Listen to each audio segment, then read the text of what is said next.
After driving 9 hours through a snowstorm to surprise my wife on her birthday, I walked in holding a cake and heard her tell her sister, "God, I hope he crashes. I could use the insurance." Her sister replied, "Or at least a few months." Of silence. They laughed. I left the cake on the counter and walked out. The next morning, I was gone. 3 weeks later, she said she regretted everything. So I'm a 33-year-old man, and my wife Abigail 31, and I have been married for 7 years. Classic story. High school sweethearts, broke up during college, reconnected at a friend's wedding, and thought we were solid. But things started to change. About 6 months ago, she grew distant. It began when she started spending more time with her sister Mia and this flashy new friend group, people with expensive cars and vacations they clearly can't afford. I wasn't judging, just observing. Then Abigail started dropping comments about our house being starter-sized and asked when I'd level up in my career. I assumed it was a phase. We live comfortably, a nice 3-bedroom in a great neighborhood, 2 decent cars, and a yearly vacation. Nothing over the top, but it's stable, or so I thought. Last week was her birthday. February birthdays in the Midwest are tough. Cold, snowy, often canceled. So I planned something special. Her actual birthday fell on a Tuesday, but she said she'd visit Mia that weekend for some spa day plans. I told her I couldn't come because of work. That was a lie. I'd arranged to take Friday off.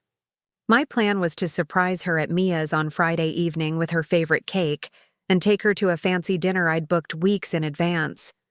I even packed her favorite dress and shoes. But then the storm hit, 6 to 10 inches of snow expected, across my entire route. Most people would have canceled. I didn't. Call it stubbornness or determination.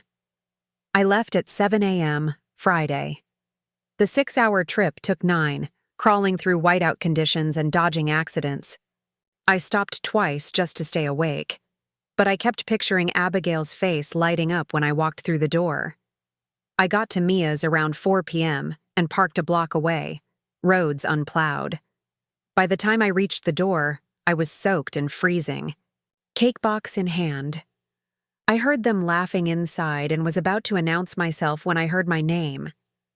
Abigail was saying I had texted saying I was stuck at work. Mia joked I was probably home playing my stupid game again. Then Abigail added, "Can you imagine if he came with us to dinner tonight? Same 3 stories, same sad puppy look when I want to go out without him." It wasn't teasing, it was cruel. And then Mia said, "At least he's out of the way. Roads are a mess." Abigail replied, "God, I hope he crashes. I could use the insurance." I must have made a sound because they suddenly got quiet. Then Mia said, "Or at least a few months of silence." And they both laughed. Laughed. I walked into the kitchen, set the cake down, and walked out. There, faces went pale. Abigail called after me, but I kept going, through the snow to my car. I sat there for 20 minutes, stunned. My phone lit up, 17 missed calls, 38 texts. I read none. I found a cheap motel and crashed in a room that reeked of smoke. When I finally turned my phone back on the next day, it was flooded with messages. I ignored them all and texted my buddy Theodore. "Something happened. Can I crash at your place?" He just said, "Doors unlocked. Beer's in the fridge." I drove 9 hours home, packed 3 suitcases, grabbed my documents, and left before Abigail came back from Mia's. That was 3 days ago. I haven't spoken to Abigail since, not because she hasn't tried. She's called from unknown numbers, left voicemails, some sobbing, some yelling, and even showed up at my work.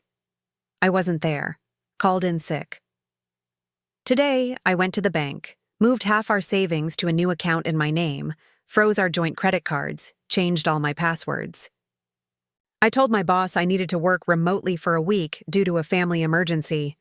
I'm calm on the outside, but feel like I'm spiraling inside. I keep replaying those words. I hope he crashes. I could use the insurance. Who says that about someone they love? And who laughs about them being silenced for months? The worst part is realizing this probably wasn't the first time she talked like that, just the first time I heard it. Friends have started reaching out, saying Abigail told them it was all a misunderstanding. Of course. Classic gaslighting. One mutual friend even said, "I'm sure you guys can work through it," without hearing my side. I haven't told anyone. The full story. Not even Theo, who's been giving me space and keeping the fridge stocked. Last night, I finally read her texts. They followed a cycle. Confusion. Where are you? Defensiveness. It was just a joke. Anger. You're being childish. Manipulation. Please let me know you're okay. Threats. If you don't respond, I'm calling the police. And finally, self-pity.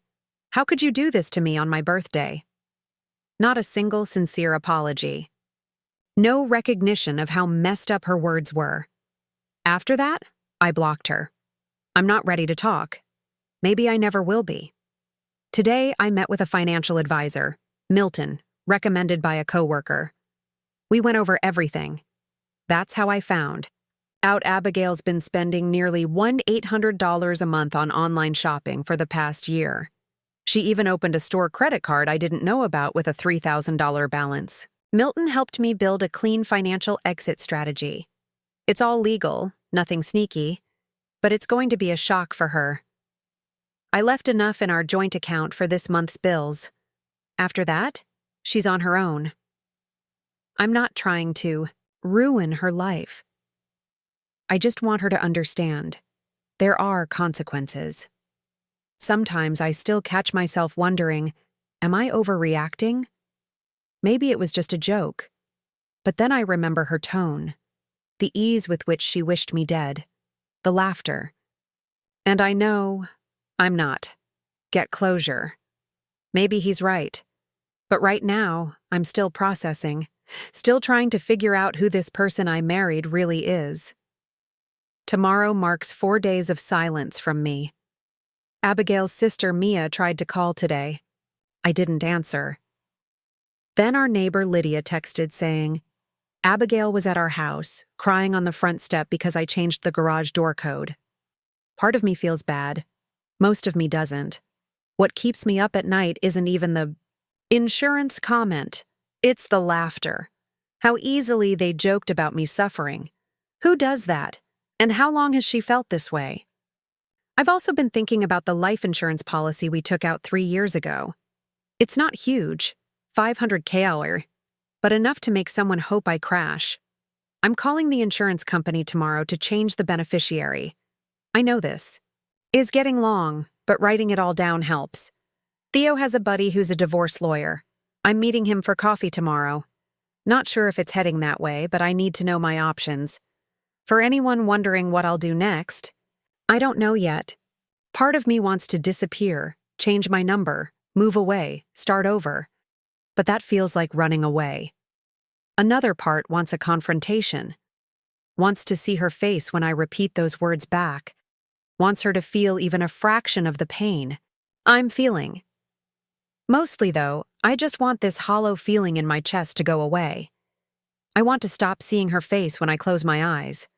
I want to stop hearing those words and that laughter on repeat in my mind. For now, I'm taking it day by day, keeping my head down, making plans, and letting her wonder where I am, what I know, and what I'm going to do. If there's interest, I'll update as things develop. Thanks for letting me vent. Sometimes, the internet is the only place where strangers just listen without trying to fix everything. Still standing, still breathing. Noah update. Quick TLDR of my last post for anyone new.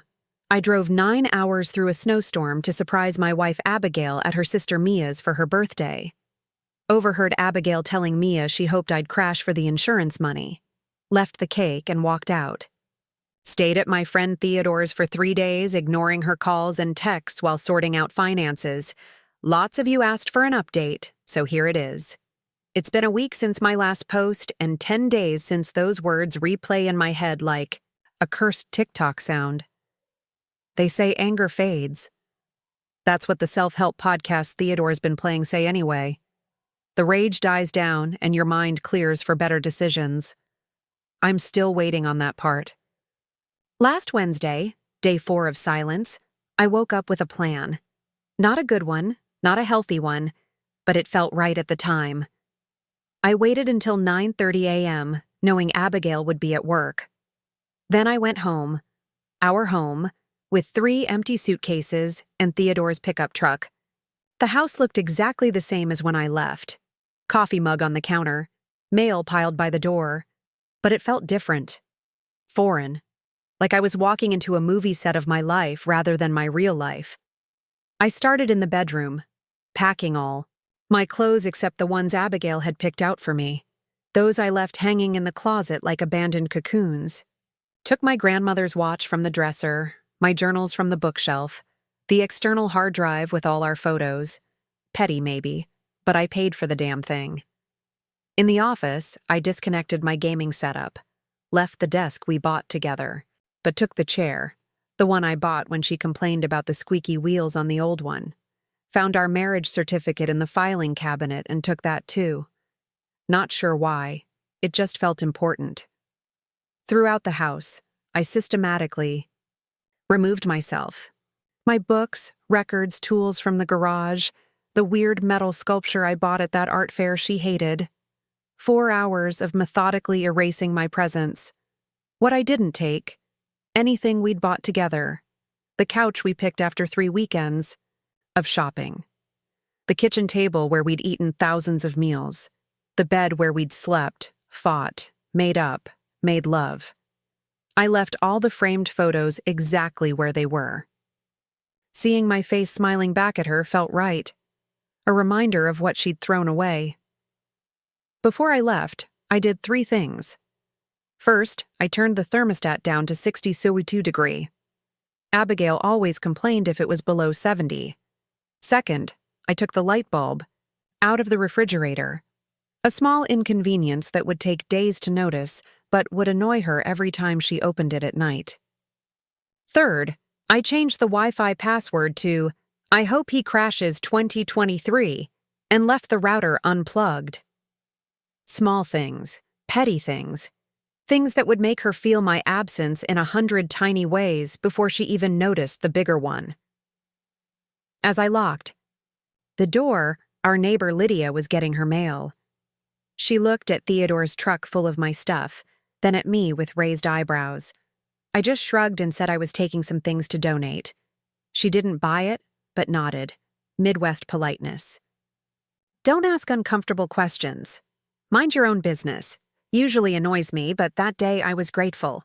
Back at Theodore's, I stacked everything in his garage except 2 suitcases with clothes and essentials I kept inside.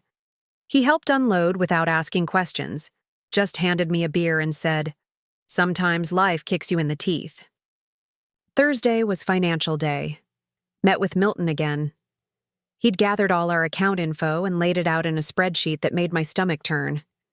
Turns out Abigail had been spending way more than I realized. Not just the store card I mentioned, but cash withdrawals from our joint checking. $300 here, $500 there. Over $12,000 in the past year she couldn't explain with receipts. I could see.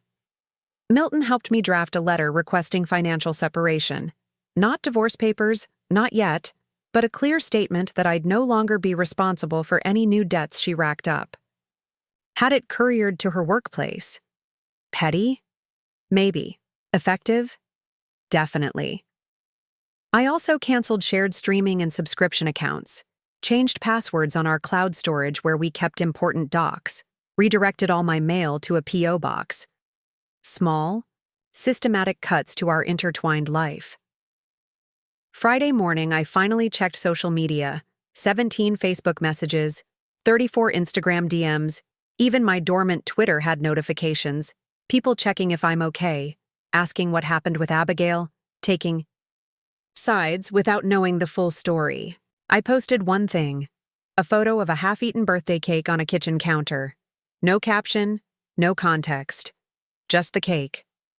Within an hour, my phone blew up. Friends asking what it meant. Abigail called 6 times in 20 minutes. Her best friend, Jill, Messaged saying Abigail was really worried. I answered none of it. That afternoon, I met Raoni from work to explain I needed personal time. He was surprisingly understanding, asked how much time I needed and if I could still handle the Wilson project remotely. I said yes to 2 weeks. He didn't pry, just clapped me on the shoulder and said, "Sometimes space is the best way to get clarity." First decent advice I'd had since this started. Saturday was the first real confrontation. I was at the grocery store staring at frozen pizzas, trying to remember which brand Theodore liked when someone called my name. I turned to find Mia, shopping basket in hand, face pale like she'd seen a ghost. She started with the usual. "Abigail's worried sick, everyone's concerned. Won't I talk to her?" When I didn't respond, her tone shifted. Said I was being childish, that it was just a joke between sisters, that I was blowing things out of proportion. I finally spoke and asked her point blank, "Do you think wishing death on your spouse for insurance money is a normal sister joke? Like, I've told you before, just write it exactly like that." I asked if she'd want her boyfriend hearing her say something like that. Asked if she even realized that joke was the boiling point of months of Abigail's growing resentment. She didn't have answers, just stammered something about misunderstandings and context. I put the pizza back, left my half-full cart in the aisle, and walked out. Petty? Yeah. Satisfying? Also, yeah. Sunday was quiet. Theodore had some friends over for the game. Everyone knew something was wrong, but nobody asked. They just handed me beers and made space on the couch. For a few hours, I almost felt normal. Then Monday hit, and with it, reality. My temporary leave from work started. The house I'd shared with Abigail for 5 years was sitting half empty across town. My phone showed 15 missed calls from her overnight. I finally listened to one, voicemail. Her voice sounded different, scratchy, raw. She said she hadn't been sleeping, that the house felt wrong without me. Said she noticed more and more of my stuff missing, and it scared her. Asked if I was ever coming back or just ghosting the whole marriage. The way she said it, like our relationship was some Tinder match you can just disappear from, hardened something inside me. I texted Theodore I was going for a drive and ended up parked outside our house, my house, Abigail's house, for almost an hour. Her car wasn't there. The porch light was on, even though it was daytime, like she forgot to turn it off. The recycling bin at the curb overflowed with wine bottles. I didn't go inside. Just sat there wondering how many mortgage payments I had left, if I should sell and split it, or try to buy her out. Wondering how we went from forever to forensic accounting in 10 days. Tuesday brought another surprise. A notification from our credit card company about unusual activity. Abigail had gone on a $2,000 shopping spree at department stores and boutiques, retail therapy or deliberate sabotage. Either way, I called, reported the card stolen, and had a new one sent to my P.O. box. Another bridge burned. That night, I posted something more meaningful online. Not about Abigail directly, but a simple status. Sometimes the hardest thing and the right thing are the same. Vague enough to mean anything, specific enough so Abigail and her friends would see it. The narrative was shifting, from Noah's meltdown to something serious happened. Wednesday marked 2 weeks since I heard those words in Mia's kitchen. 2 weeks of silence from me, 2 weeks of desperate calls from Abigail. I met with a lawyer Theodore recommended, a nice guy named Milton, same name as my financial advisor, which got confusing fast. He laid out my options. Divorce would be straightforward since no kids, but house and finances would get complicated. He suggested formal separation first, to give us time to untangle things properly. I agreed, and he drafted the paperwork on the spot. Said it could be served as early as Friday. The ball was rolling now, picking up speed with each day I stayed silent. Thursday, things escalated. I was working remotely from Theodore's dining table when the doorbell rang. Theodore answered, then came back looking uncomfortable.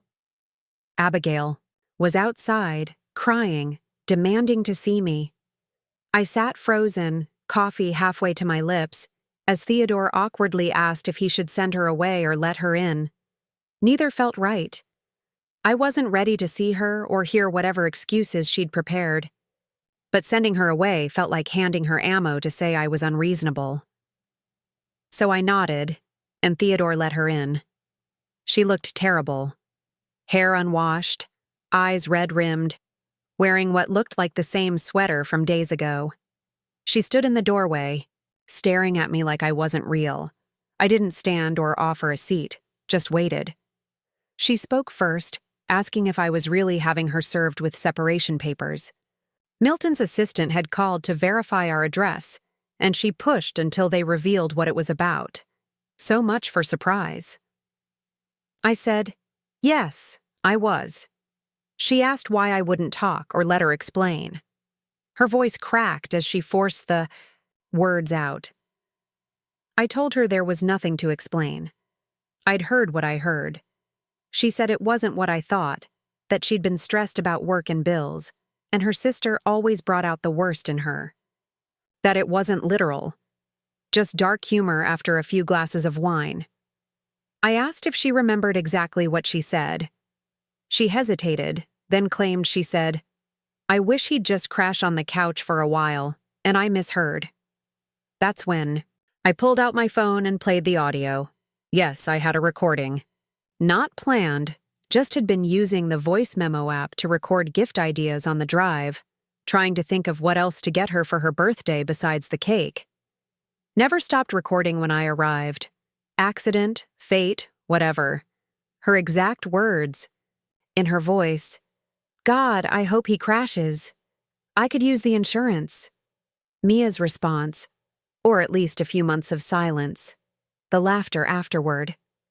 The color drained from Abigail's face as she heard herself. She tried to grab my phone, but I moved it away. She started crying harder, saying it was taken out of context, that she didn't mean it, that she'd never hurt me. I just asked one question. Would you have told me about this conversation if I hadn't heard it myself? Her silence said everything. Theodore made himself scarce when she arrived, but we came back awkwardly, him suggesting maybe this talk should happen when emotions weren't so high. Abigail ignored him, focusing entirely on me. She started listing everything she'd realized in the past 2 weeks. How much she depended on me, how empty the house felt without me, how she couldn't sleep alone, how she'd never meant to. Hurt me, and would spend the rest of her life making it up to me if I just came home. It was a performance, a lifetime performance. Tears, trembling hands, voice breaking at all the right moments. 2 weeks ago, I might have believed her. But something inside me had changed. I'd spent 14 days thinking not just about what she said, but why she said it. The contempt building, the casual cruelty. The person who could laugh at the thought of me dead was not the person I thought I married. So I told her the truth. I didn't know if I could ever trust her again. The separation papers weren't punishment. They were protection while I figured out if anything was left to save. She didn't take it well, said I was throwing away 7 years over one stupid comment, that everyone says things they don't, mean when venting, that I was cruel for disappearing and ignoring her. I just sat there, letting her words wash over me without sticking. When she finally ran out of steam, I told her the papers would be delivered tomorrow, and she should read carefully before deciding next steps. She left sobbing, mascara streaked down her face. Theodore came back with 2 beers and said, "That was the most uncomfortable thing I've seen since my parents' divorce." Dark humor, but I appreciated the attempt. That night I couldn't sleep, replaying her face when she heard the recording. The shock, the panic, but no genuine remorse. Just fear of consequences. Friday morning, the papers were delivered. By afternoon, Abigail's sister was posting vague social media statuses about men who overreact and ruin marriages over misunderstandings. Funny how family closes ranks even when they know who's wrong. But something unexpected happened too. Abigail's best friend Jill messaged simply saying she'd heard the full story, including what Abigail actually said, and was sorry I was going through this.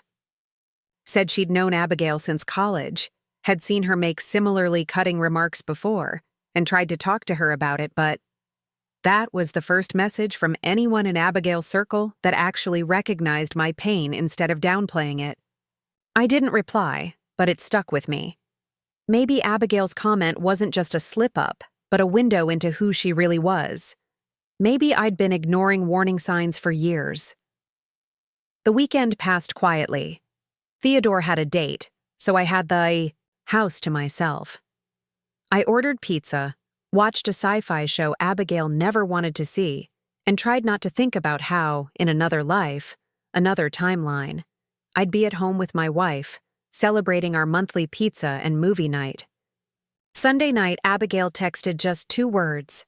I'm sorry. Her first real apology in 17 days. No excuses, no demands. Just those 2 words. I didn't reply, but I thought about it longer than I should have. Monday morning, day 18 of this new reality. I woke up to find Abigail sitting in her car outside Theodore's place, just watching the door. Theodore saw her first and pointed her out through the kitchen window. I called her and asked what she was doing. She said she just needed to see me, to know I was really okay. Said she wouldn't come to the house or make a scene, just wanted to see me. It was both worrying and oddly sweet. I told her to go home, that this wasn't helping either of us. She asked if I'd read her message. I said yes. She asked if I believed she was sorry. I said I didn't know. Then she asked the question I'd been dreading. Are you filing for divorce? I told her the truth. I hadn't decided yet. She stayed in her car for another hour before finally driving off. Theodore suggested changing the locks on my house, just in case. I agreed, and we spent the afternoon installing new deadbolts, another small cut in the ties between us. Today marks 3 weeks since that night at Mia's, 3 weeks of silence, mostly separation, and trying to sort through the wreckage of what I thought was a solid marriage. I'm not sleeping well. I miss the little things, how Abigail always bought the fancy coffee, even though it cost more. How she sang badly in the shower every morning, her ridiculous collection of fuzzy socks that somehow always ended up on my side of the bed. But I don't miss the growing contempt. I realize now it had been building for months. I don't miss walking on eggshells around her moods. I don't miss the subtle digs I used to shrug off as just her sense of humor. The separation papers are signed and filed. The lawyer said we're officially in a legal separation, 6 months where we're still married on paper but living apart, with finances separated. At the end of that period, we either reconcile or get divorced. 3 weeks ago, I would have said reconciliation was impossible. Now I'm not so sure. Not because I've forgiven her, but because untangling a 7-year marriage is messy. Houses, bank accounts, families, friends, all tangled in ways I'm just beginning to understand. As I write this, my phone lights up. Another message from Abigail. Can we meet somewhere neutral just to talk, please? I don't know what I'll say. Part of me wants to hear her out. Part of me thinks it's just dragging things out. Most of me is just tired of it all. But I suspect I'll agree, if only to say face-to-face everything I've been typing to strangers online. I'll update if anything changes. Thanks for all the advice on the last post, even the weird ideas about glitter and shampoo bottles. Some of you need therapy, but I appreciate the support. Still standing, still breathing. Noah. Final update. It's been exactly 25 days since I left that cake on the counter. 25 days of silence, separation, and more adulting than I ever wanted to do. This will probably be my last update because, honestly, there's only so many ways to dissect a dead marriage before even the internet loses interest. First, thanks for all the comments and DMs. Yes, even the weird ones. No, I did not take the advice about putting fish in her car vents. Y'all are savages. So, the coffee shop meeting. I got there 15 minutes early. Anxiety makes me punctual. Downtown Groundwork Coffee, 2 p.m. on a Thursday. Busy enough for background noise, but not crowded. I grabbed a corner table, ordered a black coffee I didn't want, and waited. Abigail showed up exactly on time. Not 5 minutes late like usual. Hair done, light makeup, wearing the blue sweater I gave her last Christmas. All strategic, I'm sure. The first thing she said wasn't hello. It was that she'd lost 7 pounds since I left. Just dropped that fact like it was supposed to mean something. Stress weight loss as relationship currency. Classic. Abigail move. I didn't react. I just asked why she wanted to meet. She'd brought notes, handwritten bullet points on a yellow legal pad. The sight was almost laughable. This woman who would rather die than make a grocery list had bullet-pointed her way through whatever this conversation was supposed to be. First point, she was sorry. Genuinely, deeply sorry for what she'd said. It was cruel and thoughtless. She didn't mean it. She'd been stressed about work, annoyed I missed her birthday weekend, or so she thought, and had been drinking wine with Mia all afternoon. The words just slipped out. I asked why she'd laughed afterward. She flinched like I'd slapped. Her said it was nervous laughter, said Mia always brought out the worst in her, said it was a stupid attempt to seem edgy and cool in front of her sister. Second point, she'd been taking our relationship for granted.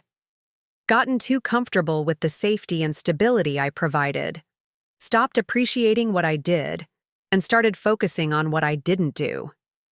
Third point, the last 3 weeks had been a wake-up call. She realized how much she depended on me, not just financially, though that was part of it. At least she was honest about that, but emotionally too. Said the house was too quiet. Said she started talking to herself just to hear a voice. Fourth point, she wanted to try couples therapy. Already found someone who specialized in rebuilding trust after betrayal. Had booked a preliminary appointment for next week. Asked if I would consider it. Through all this, I just sat there, sipping my now cold coffee, watching her face for signs of the woman who'd casually wished me dead. Was this a performance or real remorse? I still didn't know. When she finished, she put the legal pad down and looked me in the eye for the first time and asked what I was thinking. I told her I was thinking about parallel universes, about how, in another timeline, I never drove through that snowstorm, never heard what she said, and was still, living in blissful ignorance, sleeping next to someone who could laugh at the thought of me dead. She started crying, not the theatrical sobbing from Theodore's living room, but quiet tears she kept wiping away with a napkin like they were an inconvenience. I laid out my terms, not negotiating points, just facts. The separation would continue for the full 6 months as planned. I wouldn't be moving back in during that time. I wasn't saying never to reconciliation, but I wasn't saying yes to therapy yet either. I needed time. She nodded like each word was a small blow she was trying to absorb. When I finished, she just asked if I hated her. The weirdest part? I didn't. Still don't. There's anger, disappointment, hurt, but not hate. I told her that. She seemed genuinely surprised. Said she'd been telling herself I must hate her to shut her out so completely. Said it was almost worse that I didn't, because it meant I just didn't care enough anymore to feel anything that strong. That stung because it wasn't entirely wrong. The conversation wound down. We agreed to communicate through email about practical matters, house, bills. She'd keep paying the mortgage, her name's on it too. I'd keep paying my share of utilities. We'd reassess at 3 months. As we got up to leave, she hesitated, then asked if she could hug me. I said, no. She nodded like she expected it and gathered her things. Stay married or move on. The pros were few but meaningful. Years of memories, shared friends and family, the hope that people can change. The cons felt overwhelming, broken trust, the pain of betrayal, the exhaustion of trying to rebuild something that felt so fragile. I wasn't ready to make a final decision yet, but at least I was beginning to see the landscape more clearly. By day 65, Abigail reached out again, this time with a tentative request to visit a therapist together for a single session, just to talk in a neutral space. I hesitated but agreed, figuring it could provide some clarity. The session was awkward. Layers of resentment and hurt surfaced, but so did a few glimmers of understanding. It wasn't a breakthrough, but it wasn't a breakdown either. Life kept moving forward in its messy way. I kept my routines, the small things grounding me. Theodore continued to be a quiet but steady support, never pushing, just there. Abigail seemed to be navigating her own path, sometimes with steps forward, sometimes with stumbles. Most days I still felt the weight of loss, the loss of the future I thought I had, the loss of the person I thought I knew. But amid the uncertainty, there was also a tentative hope that maybe, whatever happened next, we might both find some peace, some healing, even if it was apart. And for now, that was enough. Try to salvage a 7-year marriage or walk away for good. The list didn't help much. Some things just can't be measured. By day 70, Theodore announced he was seriously dating someone and they were talking about moving in together, not immediately, but in the coming months. He assured me I could stay as long as I needed, but the message was clear. It was time to find a more permanent place. That weekend, I toured 3 apartments and signed a 6-month lease on the second one, a 1-bedroom in a walkable downtown area with a decent kitchen, a fresh start. I told Abigail by email. She replied with just one line. I understand, but the door here remains open. Moving day was day 75. Theodore and 2 friends helped me haul boxes and furniture up 3 flights of stairs since the elevator was broken. After 4 hours of heavy lifting, we ordered pizza and beer. I christened the place with a makeshift living room picnic since I hadn't bought a dining table yet. That night, alone in my new apartment, I finally opened the folder of photos. On my external hard drive. 7 years of memories. Vacations, holidays, random weekday moments. Abigail laughing off camera, her sleeping with her mouth slightly open, early days when she looked at me like I hung the moon. I didn't cry. I just sat there, feeling the weight of everything we'd built and everything we'd lost. Day 80, Abigail emailed asking if we could meet again. She wanted to talk about what would happen after our 6-month separation ended. It was still 3 months away, but she wanted to be prepared for whatever outcome. We met at a different coffee shop, a more neutral spot. She looked good, healthy, haircut to shoulder length, minimal makeup, simple clothes, jeans, sweater, boots. The flashy designer purse was replaced by a canvas tote. The conversation was direct. She asked if I was leaning toward reconciliation or divorce. I told her honestly I hadn't decided. Asked what she wanted. She said she wanted to try again, but only if I could truly forgive her. Really forgive, not just say the words while holding on to resentment. She said she'd changed over the past 11 weeks, was still changing, and wanted the chance to show me that person instead of just telling me about her. I said I believed she'd changed and said I'd changed too, but I wasn't sure if our new selves were still compatible or if we'd grown apart. She nodded and said that was fair. Then she handed me a sealed envelope. It contained her proposed terms for either reconciliation or divorce. She asked me to read it when I was ready and share my thoughts. I opened it 3 days later. Inside was the most mature, reasonable document I could have imagined from someone fighting for her marriage while preparing for its end. For reconciliation. 6 months of couples therapy before moving back in together, full financial transparency from both sides, regular check-ins about relationship satisfaction, an annual State of the Union, talks about goals and progress. For divorce, fair division of assets based on contribution rather than a strict 50-50 split. She would buy out my share of the house at market value, no alimony either way, and a clean break with minimal lawyer involvement if possible. It was clear-headed, practical, and completely unlike the Abigail who had wished me dead over the insurance money 3 months earlier. I emailed her back saying both sets of terms seemed reasonable and asked for time to decide. She replied simply, "Take all the time you need." Day 90 today. 3 months since those words in Mia's kitchen. 3 months of silence, separation, reflection, and growth.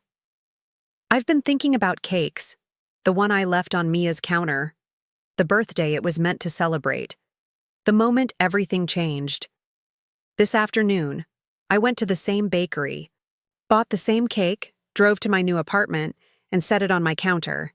Then I took a photo and texted it to Abigail, the first direct message I'd sent her in 90 days. She called right away.